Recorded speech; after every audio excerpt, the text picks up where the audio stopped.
this video, I'm going to share with you a video which is a little different sa always ko pinapublish na videos like tutorials and everything about work from home, mga tips kung paano mag-work from home. This one, it's an interview kasi meron akong gagawin na ibang series which I'm going to interview yung mga bigati na sa freelancing industry, and I will ask them about their journey, about work from home, also kung ano yung mga trabaho nila, ano yung rate nila, saan sila kumukuha ng mga resources, saan sila kumukuha ng projects, basically yung success stories nila at kung ano yung ginawa nila para maging successful sila sa freelancing industry. And I also want to emphasize their struggles and mistakes na na-encounter nila sa journey nila and how they handle it, because I really believe that yung mga success stories, yes, it can inspire you, it can motivate you, but that is just for a short term lang. Madali kang nawawala ng motivation, diba? Pero once you learn something from others' mistakes at hindi mo siya magawa, it will make a long-term impact sa iba. So if you like this kind of topic, please watch the whole interview. Marami tayong segment and you will get a lot of gold nuggets in this video and hindi ka maboboard, matatawa ka talaga. So much for the talking. I will introduce na kung sino yung first guest natin sa series na to. She works at Working Remote and also pay staff. And siya din yung isa sa mga pretty admins ng Filipino freelancers with Australian clients. She's really a total girl boss. And nakilala ko siya through sa mga events from Working Remote and pay staff. And pinalo ko talaga siya sa IG kasi I can see her as an inspiration for me sa freelancing world. Her name is Eunice Arpet. Hi, what's up? My name is Eunice. So, please stay tuned till the end. Hi, Miss Eunice! Hi!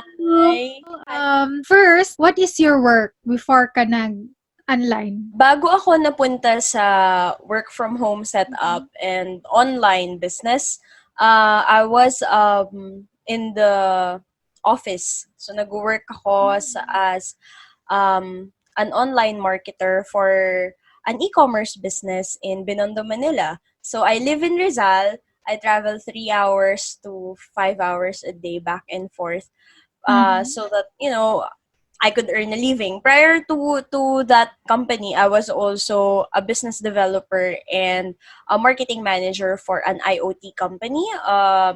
This was the time when Alexa and Amazon Echo was still on the beta testing, so it's not yet in the market. So we were one of the key players producing a same product to the US market.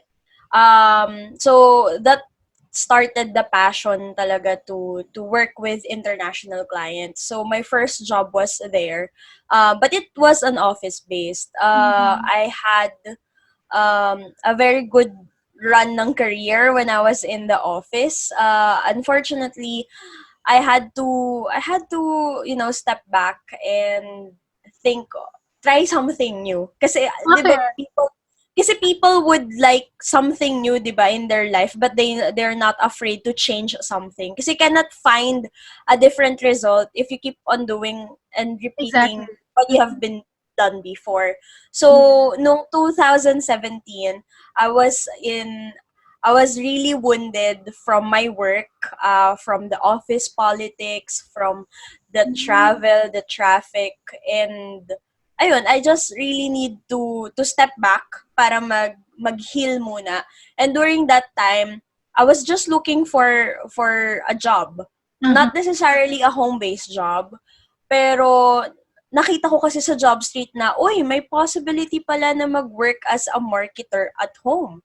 And in 2014, I was actually a project, I was heading a project, and then I'm hiring home-based professionals, especially mga taga Cavite. Kasi maraming IT sa Cavite, mga web developers, ganyan. So we are outsourcing them. So since 2014, I know that the idea of working from home is already possible. Pero kasi pag fresh grad ka, you don't wanted to work from home. Your idea would be, Yeah. mag-work ako sa office. 'Di ba? Parang gusto mo nandun ka sa corporate ladder, ganyan. Same, yeah. Diba? Parang, who would have thought after mag-graduate ng college, sa bahay ka mag-work, diba? So, I had to experience that corporate ladder. And then eventually, 2017 of May came, and then I found this job posting about a digital marketing position, no, home-based, through an agency. And then after 2 weeks, I got hired. And then I started my job as a part-timer. Part-timer pa lang that time. Kasi I'm not sure if it's viable pa noong mga panahon na yun. And I don't know about you, Sue. Did you started ba na na full-time ka agad, or did you also test the waters? Full-time ka agad yung naano ko. Wow! Pero flexible kasi yung time. Yun yung first job ko. By the way, matanong ko lang, yung first work mo is marketing ka agad, right? Yes, hindi ako naglipat ng ibang job role. Kasi I was thinking, wala pa kasi yung mga community noong 2017. I mean, they are existing, but I'm not part of that community. And hindi ko pa sure na marami pa lang Filipino na nag-work online. Although I know that there are a lot of Filipinos on Upwork, on Online Jobs PH, pero kasi hindi ako pumasok doon sa mga platform na yun. Kasi I know it's a bloodbath. I know that na hindi lang Pinoy din yung kalaban mo in getting the job. Like, there are Indians, there are Canadians, taga England. So, lalo na kapag native speaker. Kasi 'di ba I mentioned nag-hire ako ng mga, nag-outsource ako dati. So, usually, nakikita ko may mga Pinoy na nag-a-apply dun sa job posting. And most of the job project na pinopost ko is about web development, graphic designing. So, sabi ko, grabe ang competitive ng mga Pinoy. So nung yes, go. nandun ako sa point na yun, I realized na ayoko sa platform. I wanna try yung sa agency just to test the water. So, for 7 months, nag-part-time lang ako. 7 months for 4 hours. And to be honest, adjustment period ko yun. I don't know kung sa iba, kung may adjustment period din sila. Pero for me, that's by the way ba, yung rate ng work mo sa corporate and sa online mo is magkaiba or malaki yung difference na part-time lang?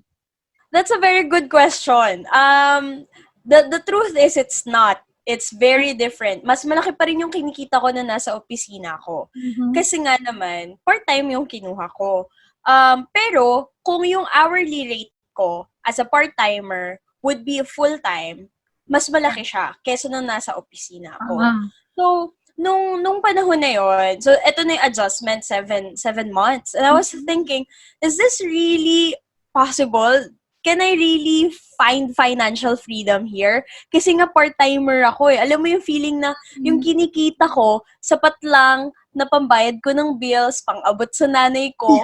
And I want to experience that freedom, that I want to travel, I want to save more, I wanted to invest into something. So, nung mga panahon na yon, na-test lang talaga yung character ko. If I'll stay, or if I'll find a greener pasture. So, in that 7 months, I was just praying na, Lord, i-sustain mo lang po yung 7 months ko. And true enough, it happened. During that 7 months, naghahanap pa ako ng mga corporate job eh. Naghahanap ako ng trabaho sa opisina kasi hindi pa talaga ako all out. Parang hindi ako convinced na I will stay long for this type of career na makikita ko yung sarili kong pagtanda. Hindi siya magic na pagising ko, shucks, I wanna do this forever. Hindi siya romanticized sa akin. Yung experience ko, as in baby steps siya, and may level of acceptance siya na, this is viable, this is sustainable, and this is for me, long term. So, doon ako sa journey na yon. So what happened after that 7 months? May biglang dumating na job offer sa akin. So, grabe, ito yung pinakamalaking job offer na na-receive ko sa office. Sa office. And, it's a managerial position. And at the same time, grabe, they are allowing me to work from home 2 days. 2 days a week. 3 days ako sa opisina. So, And directly kausap ko yung may-ari ng kumpanya. However, nandun na ako sa point na they emailed the contract, I was reviewing it, isasend ko na lang via electronic mail. Wala akong peace. So I felt like, Eunice, ang arte-arte mo. Ikaw na nga yung binibigyan ng ganyang offer, tapos, hindi mo pa tatanggapin. And that moment, I was like, am I doing this for the money? Or naghahanap ako ng meaningful work? So that moment, unang dilemma ko was, is this sustainable? Can I achieve financial freedom? Which is inaantay ko yung breakthrough na yon. For 7 months, I waited for that. Secondly, is this for long term? Kasi yung mga pinakamatagal na work history ko na is around 2.5 years. So sabi ko, bakit parang may sakit nga talaga yung mga millennial kasi you transfer from one job to another. Parang walang satisfaction. Yes. Diba? So I was looking for that satisfaction. I was finding a job or a career na, alam mo yung mag-fulfill sa'yo in the long term. Not because you get money out of it. So medyo malalim lang yung kaartehan. Meron ako. If people would see it as kaartehan. Pero kasi you're just trying to, kung iisipin natin, ang pagtatrabaho ay big deal. Kasi panghabang buhay siya. I mean, after school, what's next? It's pagtatrabaho, paghahanap buhay. So kung hindi mo aayusin yung paghahanap ng hanap buhay, baka hindi na siya maging hanap buhay. Baka ka na lang isang araw na matatapos na yung buhay mo na ito lang yung ginawa mo. Hindi mo nagawa yung hindi ka fulfilled sa ginawa mo. Exactly. So I was on that journey. And then what happened next is I declined the offer. Kasi sabi ko, no, this is not about the money. Sabi ko, enough naman yung nare-receive ko to pay for my bills. So, I'm gonna wait a little longer. You know what, guys? Sa mga manonood nito, I want you to think na when you're on the verge of giving up, like you're on a two set of roads, diba, nagkahiwalay, and you felt like the road you are taking is not working, diba? Tapos parang gusto mo nang lumihis. I want you to wait a little longer.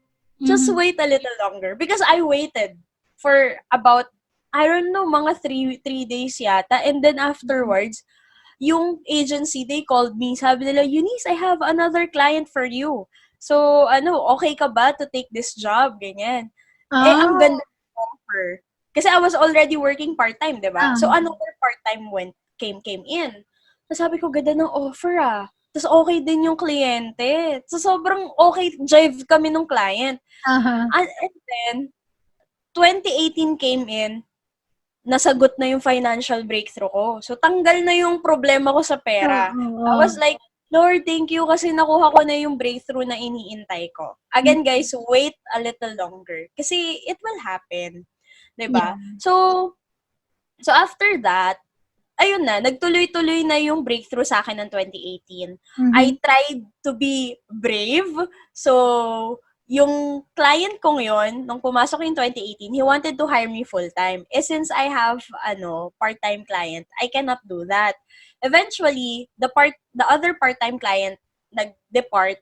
Now, this full-time client hired me. Eventually, he went out of the agency and then directly work with me. So, we have been working since 2000. So, until now, yes. Wow! Nice. We're working directly. And then, akala ko, tapos na yung parang breakthrough ng 2018 ko. Kasi parang okay na ako. Okay naman na yung kinikita ko Parang sapat na to.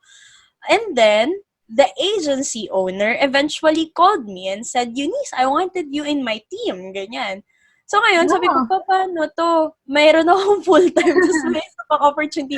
I cannot let go any of them. So, I have this intern who is also a churchmate. And then, he recently resigned from his work.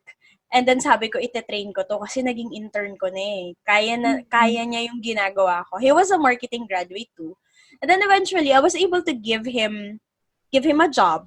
So I hired him. He worked with me. Mga kung 2018 hanggang ngayon, nag-work with pa rin siya sa akin. Sa team pa rin kayo?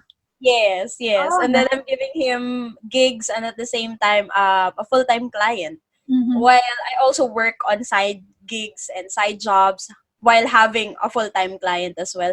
So, ayun yung story ko. Nagkaroon ako ng gradual um, progress. Hindi Mhm. siya talaga yung gigising ka isang araw, ay gusto ko maging freelancer, gusto ko mag-work from home. Oo, Hindi. yeah. Iba yung naging journey ko. So, ayun. Sensya na haba na sagot ko. Oo, okay lang. Kasi importante, ang ganda ng story mo about sa before ka nag-start at paano mo na-accept na gusto mo pa talaga mag-online kaysa sa corporate, 'di ba? And then my question is, do you have a mentor or ikaw lang talaga yung sa Ayan, ang mo? ganda ng tanong mo. Mhm. Alright, nung nag-uumpisa ako, 2017, wala akong nilapitan. Ang ginawa ko lang, sumali ako sa community. Mhm. Sumali ako sa community, pero hindi ako nag-active. Nakikita ko yung mga success stories nila. To be honest, naiinggit ako. Kaya nga sabi ko, parang wala ako noon. So, Oo. so what happened, dumating yung isang taon, umikot yung isang taon, na wala ako naging mentor. Nangangapa ako sa dilim. And then, when the opportunity came na yung agency owner hired me sa team niya, ang market ngayon ay freelancers. Wow. so, so I had the chance to start the community. And nakakatawa kasi wala naman akong kredibilidad mag-umpisa ng community. Kasi all by myself ako eh. So, um, I used my experience in the past as a product researcher, business developer, and marketing manager to connect with people Mhm. na thought leaders na talaga sa industry na to. Mhm. I mean, before you and me, there's John Pagulayan, there's Nix Inigo, Yeah, sino ang pa, dami. sila Mel Profeta, basta yung mga big names sa Yeah. freelancing industry. Mhm. So, of course, I have to take advantage of those names, Mhm. and I connected with them. I joined the courses, and wala akong specific mentor, but I have circle of friends na practitioner na naging kaibigan ko along the way as I build the community. Tandaan natin na as we wanted to grow, we need to surround ourselves with people who will support us, encourage us, who have the right mindset, or at least can help you grow in whatever you are doing. So, of course, nag-research, nag-start ng conversation, yung with a simple wave ng hands. Tapos, I would ask them questions, para lang din akong estudyante na nagtatanong sa kanila. And Mhm. then, kung meron akong inputs, I would tell them, oy, maganda yung ganito, ganyan. But, siguro, to name some, Mhm. um, JC Kahukom. JC Kahukom is the country editor of Marketing in Asia. Mhm. She's a good friend. So, whenever I have dilemma or may mga nag-accountable sa akin, it's Mhm. her. Yung dati ko marketing manager, si Miss Jenny Foronda. And then si Coach Mel Profeta. Yes, Uh, social so, media ka rin. yeah, at saka sa Mhm. Hi-Fi. So, yun, yung mga community na. Si FH Mom, si MK Bertulfo were very good friends. Mhm. Yeah, So, ayun, sinusurround ko yung sarili ko ng mga siblings thought na sa leaders. industry. Mhm. Yes, Oo. that's Para pag dumadating yung point na napapa-question ka sa ginagawa mo or napapagod ka, remind yourself na, okay, itong mga taong to, they are here to help you as well. So, ayun. yes, correct. So for now, what is your current job talaga? I know marami kang gigs, pero ano yung daily job mo talaga as a freelancer? Currently, I'm working on a project for distributed teams. This is still under the owner of FFAC, si Miss Rica. So we are actually working on a tool that helps yung mga business owners and mga team who recently transferred to work from home. We have to understand that tong mga businesses na to, hindi sila sanay magtrabaho sa bahay. So, they need help. Mhm. So, we actually created a tool that we are actually using as well for a long term. It's a distributed team tool that monitors your team members, your productivity. So yun. Currently, I'm working on that project. On the side, I'm also a community manager, which Mhm. I handles Filipino freelancers with Australian clients.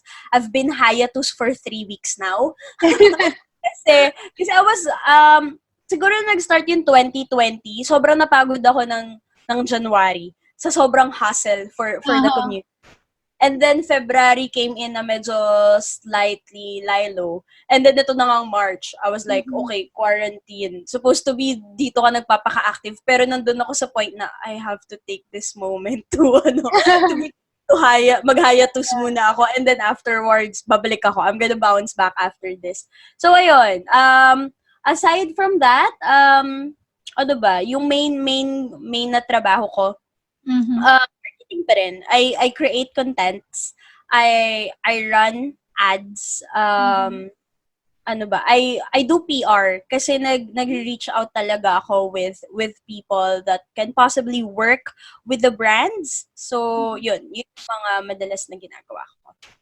So, I just want to clarify. So, yung mga sinasabi mo ngayon, iba-iba yan na clients, right? Hindi yan for iisa lang? This is for one client only. Kasi Oh, malaki yung project. so, Pero malaki yung yung coverage mo sa yeah, kanya.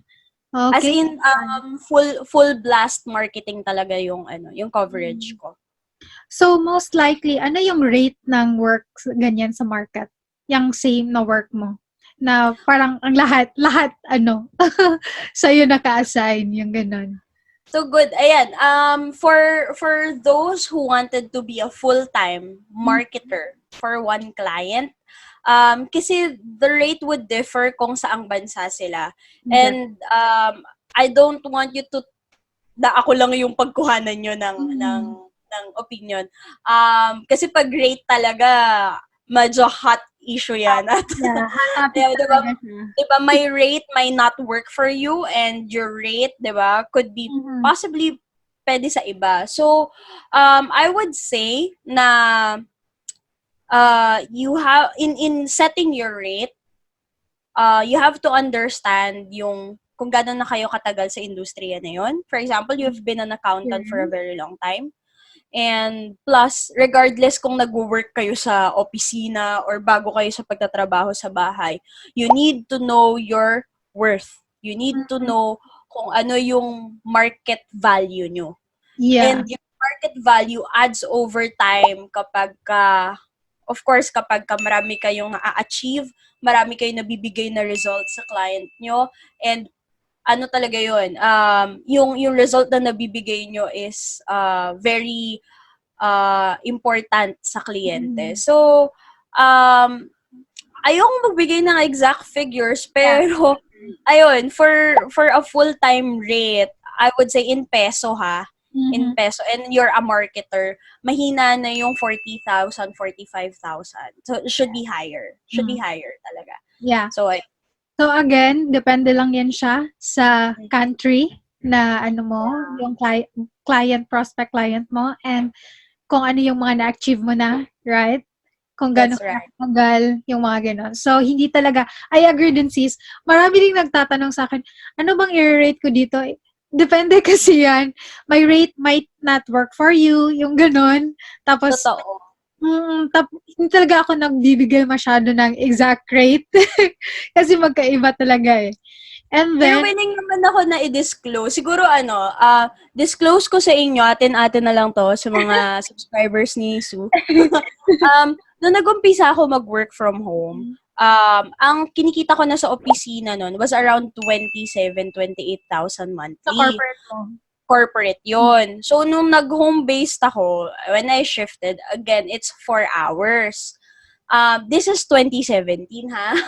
So, 4 hours, I was earning around 18 to 19,000 monthly for 4 hours. Mhm. So, kung Laki pagbabasihan mo naman. yon, kung pagbabasihan mo yon sa corporate world, yung kinikita ko ng 19, 18,000 nun, para na akong nasa mid-tier ng level sa sa kumpanya. But that's 2017.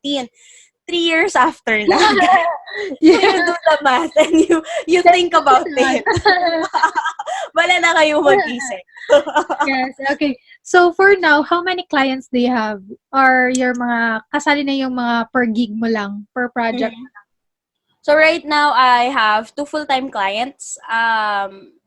Tumatanggap ako ng mga part-time gigs, pero for the past 2 weeks, hindi muna. Kasi nagmahal na araw, so gusto ko talaga ng katahimikan. Yes, the same. Yun.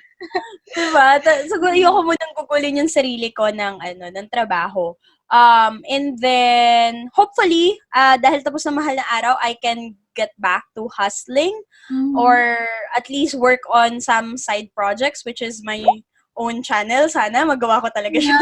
Yes. So, yun. Hindi ako nag-over Projects. Oo, ng project. Kasi na-experience ko, nung Christmas, not this Christmas parang nung mga nakaraang Pasko, nag-hustle talaga ako. And totoo yung 6 figures. I was able to do 6 figures. Pero I have to hustle hard. And that time, sabi ko, bakit patayin yung sarili ko ng sobra-sobra per work? I realized na it's not worth it. I mean, pera is pera, pero kasi parang, ayoko na, ang dami kong client na kausap. Tapos parang, I realized na mas okay pala ako with at least 2 to 3 clients at most. Daily clients. Oo. So, parang any client beyond that, di ko na kaya, i-outsource ko na lang sa iba. Ayun, kasi I had an experience like for a whole day. Siguro mga 5 meeting yung meron ako. So 2 meeting dun sa unang kliyente. 2 meeting kasi dun sa isang full-time client ko, hindi lang siya yung kausap ko. Kausap ko rin yung kapatid niya. So may business din yung kapatid niya. So dalawa yung clients mo. Dalawa silang tinutulungan ko. So pero isa lang talaga yung ini-invoice ko doon. And then I also have side projects. Tapos may mga kausap ako sa community. Yung ginagawa ko for FFAC when reaching out to network of people in the same headspace of remote working and freelancing. Sobrang sobrang feeling ko business ko na siya. Kasi you set time. Kumbaga parang pag halimbawa kakausapin ko to sa LinkedIn tapos mag-uusap kami, papakilala ko yung sarili ko. So parang alam mo yun, this is beyond my work, but I'm doing it because I'm passionate about it. Yeah. So, ayun, mga 5, 6 na call in one day, sobrang nakakapagod, sobrang draining. And I realized na mas productive pa rin ako kapag at least 2 o 3 client lang talaga yung katrabaho ko. After that, masakit na yung ulo ko. Oo nga, naka-experience din ako niyan. Tapos, parang hindi na siya worth it na ganun kakapagod sa isang araw. Tapos ganun, parang next day na parang ayaw mo nang mag-work. Kasi parang na-exhaust ka na nung previous days, di ba? So, my next question is, yung mga clients mo ba ngayon, naapektuhan ba siya sa, virus ngayon? Sa pandemic na issue natin ngayon? Or hindi? Oo naman. Yung isa kong client na nakabase sa Australia, he's in the farming industry. Our operation is still operational because we're COVID-proof. Meaning, wala naman talaga kaming opisina sa Australia. All our team members are actually working from their own home office. Kasi mga farmers sila. And what we are servicing kasi are farmers as well. So as you know, farmers are part of the essential businesses kasi they supply food, they supply vegetables, and those essential needs talaga ng mga tao. However, we're still affected kasi the business is not just supporting farmers. It also supports investors, and investors brings money to the table. So, because there's no cash flow, lahat talaga affected.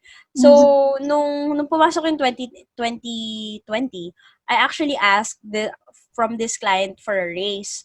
Pero I would understand na hindi siya mangyayari because of this. Ayun. No one wants to spend money to any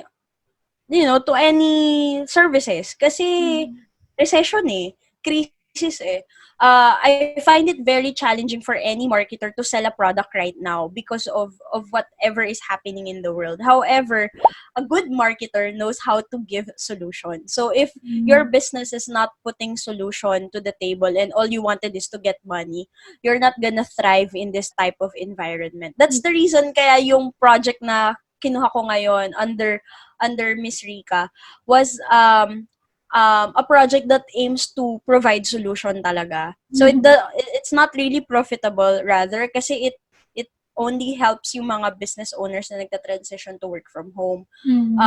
So yun, the question was kung naapektuhan ba sila. Yes. Yung isang kliyente ko, which is si Miss Rica, Mhm.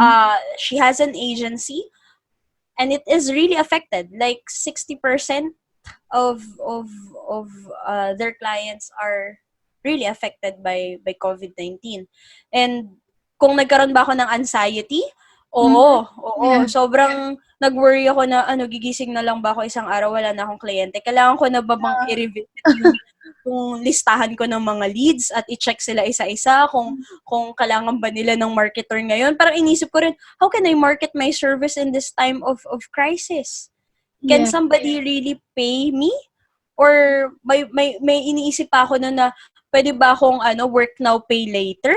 Kasi ko din, I have bills to pay. I have so yes, I had an anxiety attack. Kaya kaya nag-hiatus din ako Mm. nitong quarantine Mm. quarantine session. I think for a lot of us, kahit tayo sa freelancing industry, sa remote industry, apektado tayo. Kasi apektado din yung client natin eh. Mm. And to really rise above the situation, more than thinking about money, we need to think how we can provide solution to the people around us. Exactly. So, putting a digital channel to support others is one way to promote your service pa rin, pero don't think of an ROI agad-agad. Yes. Think ako, I tell this sa community and even dun sa previous interview ko na during this season you don't think about money, you think about planting seed. So if Yes. you're a marketer, you plant seed. You join communities, you tell them about your expertise, you help people through the knowledge that you know, not necessarily asking for money kasi eventually maaalala ka ng mga yan. Na itong taong to tinulungan niya ako, ipipm ko yan. Hey, can you help me? Blah, blah, Yes. blah, blah, blah. But I don't have the money to pay you. Ganyan. Don't think about the money kasi after this recession, babalik din tayo sa normal. And Mm. yung mga tinanim mo ngayon, aanihin mo yan in the next few months once Naniniwala this ko is all dyan. done. Mhm. So, ayun, yun yung ginagawa ko ngayon. Planting Yun yung seeds. ginagawa Or namin on ngayon. planting seeds. Yeah, that's right. Mm. So, yun. So, do you have struggles na pinaka-struggle mo as a freelancer and paano mo siya hinandle? Naku, araw-araw yata may struggle ako. Parang hindi naman nawala yung struggle. Siguro, yung unang-unang struggle would be sa sarili ko. Mhm. Like, I have to fight myself. There Mhm. are days na gumigising ako na I don't want to be sound like I'm ungrateful. I'm very grateful. May Mm. oras lang talaga or hormonal lang siguro talaga ako. Pero may oras, may araw nagigising ako na, shucks, trabaho ulit. Lalong-lalo na ngayong quarantine. Kasi Oo. nasa bahay ako at di ako lumalabas. Akala ko kasi, na ako, immune na ako na mag-work sa bahay. Kasi di ba for the Mm. longest time nag-work tayo sa bahay, I didn't realize na totoong may nagbago. Hindi talaga kasi nakakalabas ng bahay. Hindi porke kasi, guys sa mga nanonood dito, hindi porke sinabing work from home kami, kaya na namin magstay ng 365 year na walang labasan, lumalabas po kami. Mm. Balanse yung buhay namin. So, nawala yung balance. So, I felt that struggle to wake up minsan, nakakalimutan ko kung anong araw na. To the point na minsan tumutulala ako sa sabi ko sa mga ka-teammate ko na, ano nga ba yung gagawin ko? So, I really have to motivate myself this time. Sobra, Mm. kung kasi hindi ko ma-turn yung camera eh. Pero sobra may mga notes ako. I have to bring my journal in my table. I have to daily remind myself. I have to daily remove trashes in my head through writing. Yeah. So very therapeutic sa akin yung pagsusulat kasi may mga chatter sa utak natin minsan na wala, tamad ka na naman, hindi ka magiging productive today. So yung may mga ganun akong eksena na everyday ino-overcome ko. There are days naman na I felt like I'm a superwoman, I can do everything. I can do this, I can do that. So yun, apart from that, struggle siguro sa sa internet connection, minsan sa power outage, which is beyond our capacity to control. Yes. Mga daily struggle ng freelancer, mainit na panahon, ganyan. Siguro with the team, kasi ako I love working with a remote team. Yung iba sa atin ng mga freelancer or remote worker, they wanted to work alone. Ako naman, nung nag-uumpisa ako mag-work from home, I wanted to work alone. Eventually, na-expose ako sa remote team. So, masaya na akong nag-work with a team. It's no longer a struggle. Masaya na ako nakaka-receive ng feedback sa coworker na, Eunice, i-improve natin yung click-through rates ng ad na to by doing this, by doing that. So, dati, sobrang egoistic ako na, tama naman yung ginawa ko, ano namang mali to. Ito naman tao na nakita sa akin mali. So yun, na-overcome yung mga ganong bagay. Kasi guys, baka akalain nila kapag nag-freelance ka or nag-work from home ka, you just work alone. There are times, guys, na you have to work with a team. Sometimes your client works with a team as well. So you have to report to someone na hindi mo rin direktang boss. So I'm just giving you a perspective na hindi lahat nagwo-work directly one-on-one with the client. There are sometimes na may mga team members. So yun, yung mga struggles. And then, I like yung sinabi mo na always ka nagjo-journal para to take out yung mga mga unnecessary na nasa mind natin, 'di ba? Ginagawa ko kasi din 'yun. Every time na parang I'm not productive, I always write na lang, sinusulat ko na lang siya para at least matanggal siya sa isip ko. Mag-transfer siya sa paper. Yung ganon. That's so true. And ang sarap sa feeling, 'di ba? Kasi para kang binunutan ng parang natanggal yung mga bakterya sa utak mo. By the way, mga parasites. we have another source of internet connection, especially if mawala yung main connection mo. May another... Yes, I have. Ano yung... Meron akong data connection sa sa phone ko. So far naman siya. Sustainable naman siya pag biglang nagda-drop yung connection. But not for a call like this ha. Kapag video call talaga, I have to tell the client and to the team na, sorry guys, can't join the call kasi nag-drop talaga yung internet connection. So far, since this quarantine, parang isang beses pa lang nag-drop yung internet ko. Oh, thank you, Lord. Pero ano yung connection mo ngayon, sis? Sure. Hindi to sponsored, pero I got them as one of the sponsor of working remote last year. Wow. my internet connection is Converge ICT. So, ayun. Medyo mabilis naman siya. I have a 25 Mbps speed for only 1,500 pesos. May pa-promote. Okay. So, my next question is, do you have an embarrassing moments with your previous client mo or current client? I think meron. Madami. Pero yung pinaka-embarrassing talaga, may sabaw moments kasi ako eh. So far wala naman akong yung talagang parang ayoko na magpakita sa kliyente ko. Wala naman. Nakapag-send ako ng selfie sa client ko. Accidentally. Hindi dapat sa kanya. Decent yung selfie ko, ha? Wait lang. Huwag niyo ako i-judge. Decent yung selfie ko. I was supposed to send it to a friend. So that, to tell them na nagtatrabaho ko. Tapos nakaganon pa ako. Biglang nag-pop yung sa messenger. Kasi, minsan ewan ko, nagkakaroon yata ng glitch Mhm. Tapos, sabi ko, shucks, kanino ko sinend yun?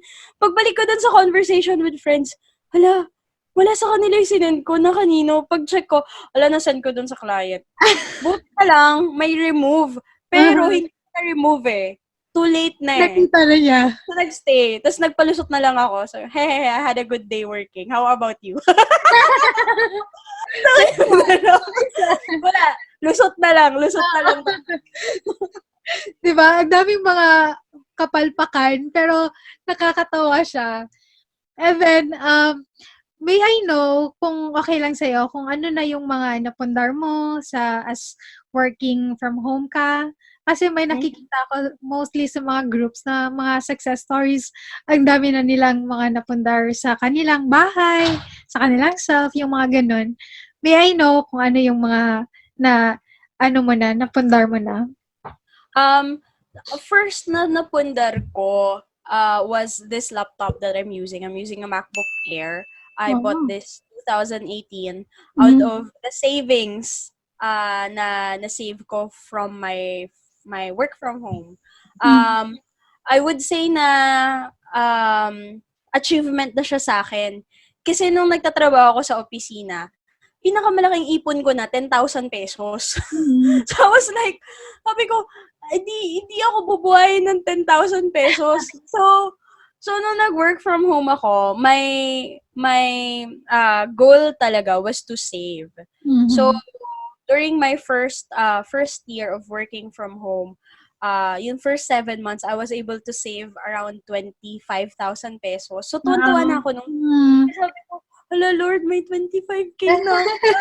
That, parang nare-receive ko lang to every December, ganyan. Bonus? And knowing na ang kinikita ko lang nun was part-time. I was only Mm. getting, di ba, 18K monthly. So, sobrang nagsisave pa ako. So, parang Mm. sabi ko, paano ko ba nagawa yun na nakapag-save ako? So, in that 7 months, I was able to save. So, yun, savings. And then, nakabili ako ng MacBook. And then, I invested actually in my home office. So, I bought a table 1.5 year later. Mhm. I bought a microphone kasi bala ko sanang mag-podcast noon. And then, yung nakikita nyo sa background ko, this is my room. Nung mga 3 years ago, hindi ganito itsura nito. Sobrang unfinished. So, Mm. pinagawa ko to last year. Last year lang. Wow. Then, ngayon, kasi hindi ako talaga ma-material na bagay.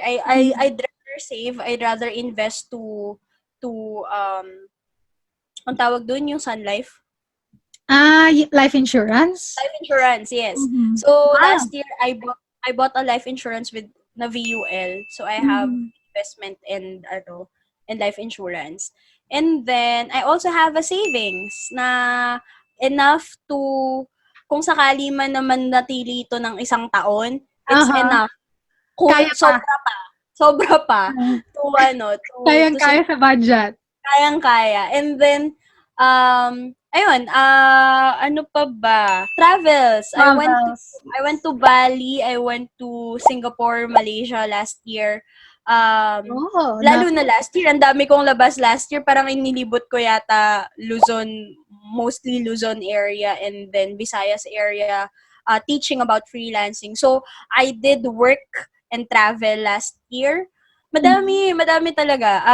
Pero mostly, yun yung mga, wala pa akong balak bumili ng sasakyan. Kasi Mhm. hindi ko siya nakikita as a need. Necessity. And hopefully in the next, kung magtuloy-tuloy man to and hopefully talagang maging maayos na lahat, I'm praying and Mhm. claiming na by 2021, me and my fiancé will be able to build a house. Kasi meron na Wow. kami, Yeah. meron naman Mhm. lupa. So, papagawan na lang ng bahay. So, yun yung pinag-iipunan ko Ipunan right so now. far. Okay. Wow, that's nice. I like what you said na hindi ka materialistic na tao. Kasi ganyan din ako. Mostly sa mga nabili ko din is more on travels talaga. Wala talagang mga materials na bagay, mga ganun. So now, we are going to do the part 2, the this or that questions. This or that. So, on this second part, it's a this and that segment. So, lahat ng pagpipilian is all about work from home then. So, check this out. Work from home or work from a co-working space? I work from home. Laptop or desktop? Laptop.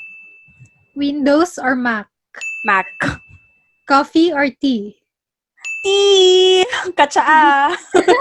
Digital planning or notebook planning? Notebook planning. Working seaside or working in the mountain with a beautiful view? Both. Both. Both. Working daytime or working nighttime? Daytime. Micromanagement or macro management? Gusto ko sabihing macro, pero ako talaga nagma-micromanage ako. Sorry. Working with a team or working solo? Both. Facebook or Instagram? Instagram. Facebook page or Facebook groups? Facebook group. YouTube or Netflix? Wala akong Netflix ngayon, so YouTube. Books or podcast? Podcast. I really love podcast. Dark mode or light mode? Dark mode.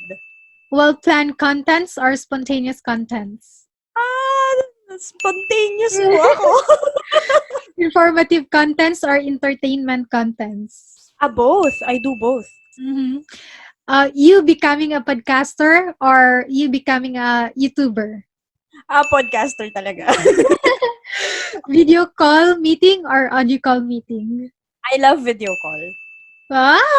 Yay! That's all for these are that. So, the same, marami tayong the same na mga answers is. So, yeah, for na-enjoy ko yun Sobrang na-enjoy ko yung dessert. So, for that, part 3, I will just ask you for the top 3 tips mo sa mga i-ask ko na questions. So, hindi matatapos ang video na to kung wala kayong makukuhang mas marami pang mga values. So, in this third part or third segment of this interview, Miss Eunice will give you tips and pieces of advice, especially sa mga newbies and aspiring freelancers. Check this out. So, first thing, your top 3 tips to become productive working at home. All right. Top 3 things to become a productive remote worker. One is to plan. If you're not a planner like me, at least get a notebook and a pen and write down all your to-do and not to do. And then, get your phone, use your alarm clock para natatimeran mo yung sarili mo. If you want to have like a focus work for an hour, please don't do anything. Be disciplined enough to just focus on what you're doing. Don't browse on Facebook. Sometimes it's tempting to browse on your Instagram or to take a story or a message, yung ad story mo. Please be focused and be disciplined. So yun yung pinaka practical tip na mabibigay ko sa inyo. Secondly is you set goals. Ito pinaka masaya sa lahat. 'Di ba you list down. So number 2 na tip to become productive, you X all those achievement na to do kasi ang sarap sa feeling na you're able to accomplish it. Yeah. So it releases happy hormones in our mind kasi you were able to achieve something. Think of it na kapag gumagraduate ka. Diba the feeling is, yes, finally, graduate na ako. It is the same thing when you finish something. So, dahil tayong mga Pilipino, meron tayong kultura ng ningas kugon. Okay ka sa umpisa, hindi mo natatapos. If you're that type of person, I want you to track yourself. Track yourself using a pen and a paper, a timer, a stopwatch, or an alarm on your phone. And then to be productive, it's very important that you have a good working space at home, or whether kung tapos na tong quarantine, you go to a co-working space. I sometimes go to a co-working space, especially when things are really down at home. So, down yung internet, hindi pa maganda yung environment sa bahay dahil may nag-away or dahil may nagsisigawang kapitbahay. You really have to take control and go outside sometimes and visit a co-working space, support a local business, find a friend na nag-work din sa co-working space. And then I also listen to podcasts while I work. I listen to podcasts and sometimes I listen to instrumental music. It helps Mhm. me every time na I'm doing a deep focused work. So, those are my top three. Parang ang dami ko yatang sinabi. Pero, hindi siya bulleted points. So, obviously, hindi ako ganun ka-organized na tao. pero those are my personal tips to you Wow. guys. Yeah. Hopefully, it helps. That's a nice tips talaga, sis. So, my next question, ano yung best three or masuggest mo na three platforms na makakakuha sila ng projects or work online? Alright.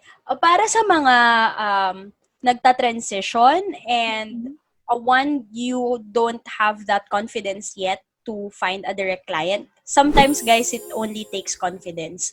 And to be honest, it takes time to build that confidence. Kasi sa akin, it Mhm. took me a very, very long time bago ko na-build yung confidence na yun. But for you, if you're that type of person na, okay, Gora na, gusto ko nang gawin to, then go ahead.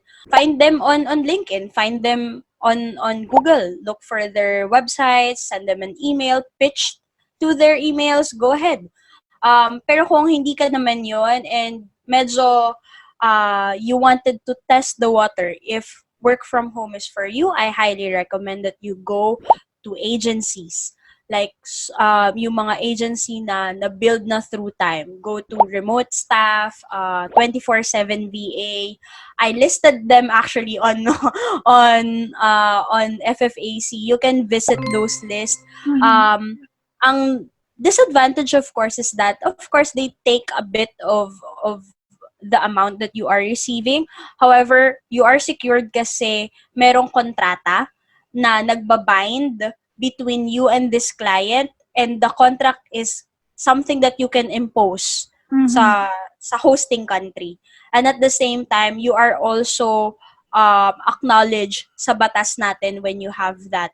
Nga pala, kapag ka nag-work ka with an agency, you are either employed pero naka-work from home ka, okay?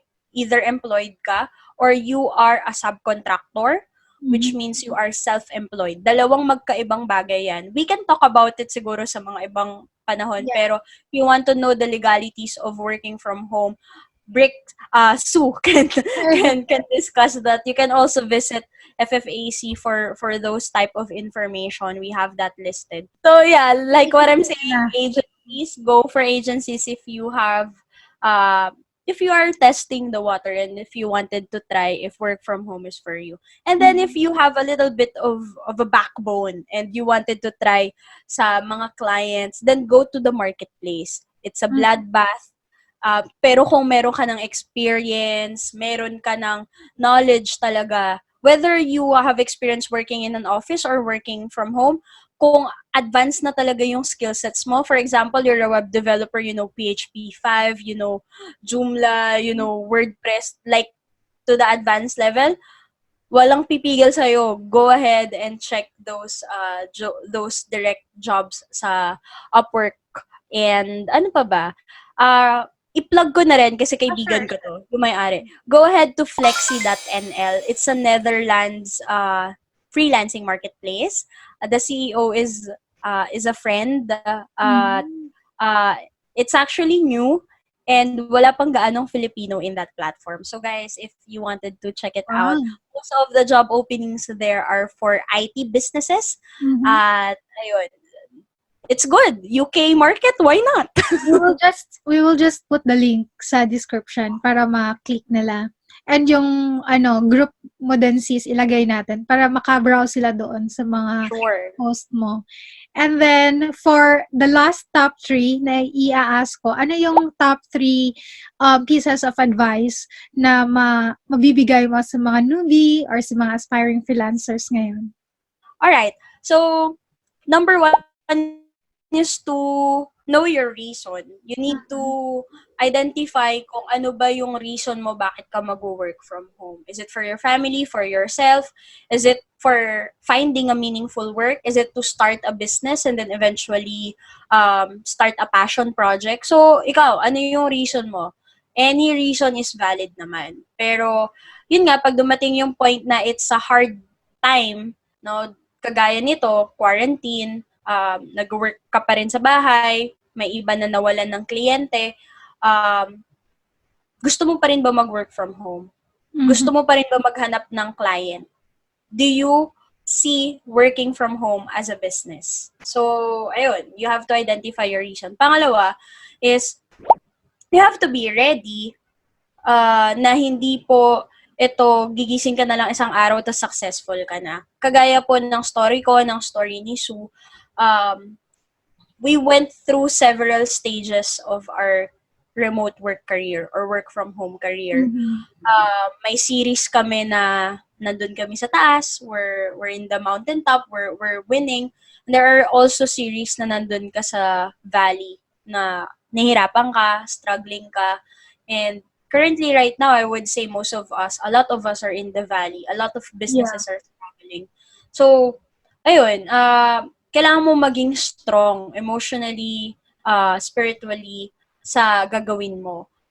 Kailangan mo ring i-motivate yung sarili mo, kailangan mong i-upskill yung mga alam mo na. Not because you work on Facebook ads 2017, natulog ka ng 2 taon, and then sabihin mo, FB ads expert ka na 2020. Ang laki ng changes. So, you have to upskill. Nag-aaral pa rin po kami. Ako, nagtitake ako ng mga short courses. Nag-enroll ako sa mga mentoring programs. Nakikinig ako sa mga experts, even those who are practicing their craft for a long, long time. Ayun. So, don't stop learning. Always be ready sa kung ano man mangyari. Walang kasiguraduhan dito. Laging may possibility na biglang mawala yung client mo. Save money. Kasi during the rainy season, wala kang pagkukunan, kundi yung inimbak mo. So, exactly. Wow, that's nice. So, the last part says, can you promote your website, your services, or even the Facebook groups that you're managing right now, or Facebook page, yung mga ganun? Alright, guys. I'm inviting you to like my Facebook page, Eunice Punzalan. Makikita nyo yung kulot na babae. Ako yun. It's a page. Meron din Eunice Punzalan na Facebook profile, but follow my personal branding, Eunice Punzalan. I also have a Facebook group, which is Filipino Freelancers with Australian clients. Please join that community if you're an aspiring freelancer and you wanted to work with a day shift client. So, marami tayong job posting doon na Australian, New Zealand, basically mga day shift na trabaho. And then, I'm also inviting you to follow me on Instagram kasi doon talaga ako. Although, ma-active tayo sa Facebook, mas active po ako sa Instagram. Kami ni Sue, sobrang active namin sa Instagram. And then, I recently opened a YouTube channel. So, supportahan nyo po yung YouTube channel ko. Bigay ko na lang kay Sue yung mga link. URL. So, follow, subscribe po kayo dun sa YouTube account na gagawin ko. Nahiya ako mag-promote. Ayan, may pa-promote pa ako. Para sa mga aspiring freelancers na gusto pong magkaroon ng overview how to work from home, meron parte po ako ng team na gumawa ng skills development course for remote workers. I'm also going to send the link to Sue. You can sign up to that. That's actually free. Makikita nyo rin yung mukha ko doon kasi isa ako sa mga nag-supply ng content, ng mga video content and funny contents doon. So, it's a course. At ayun lang, connected siya sa remote staff, by the way. So, yun lang, guys. Thank you so much, Sue, for having me here on your channel. Yes, of guys, course. subscribe lang subscribe kay Sue. Thank you. So guys, ilalagay ko lahat ng mga links na sinabi ni Miss Eunice sa atin para maklik nyo yon. And then, don't forget to follow her and also subscribe to her YouTube channel kasi for sure, madaming magagandang mga contents doon. So yeah, thank you so much, Miss Eunice. Have a great night. Bye! So, I know marami kayong natutunan from Miss Eunice and I'm so glad and happy na nagka-time si Miss Eunice to do this interview kasi I know kung gaano ka-hectic yung schedule niya. So, thank you so much, Miss Eunice, for sharing your time, sharing your experiences, tips, and pieces of advice sa ating mga viewers ngayon. And we're really glad that you are part of our small community here sa YouTube channel ko. And yeah, I would highly suggest to follow Miss Eunice sa mga social media accounts niya, especially sa Facebook group niya, yung Filipino Freelancers with Australian clients, sa IG niya at saka sa Facebook page niya and YouTube channel niya. Everything, all the links down below, just click lang dito sa description box. And yeah, if you like this kind of video, please just comment down and suggest kung sino pa yung gusto niyo na may interview ko. And yeah, hope to see you guys on my next one. Bye!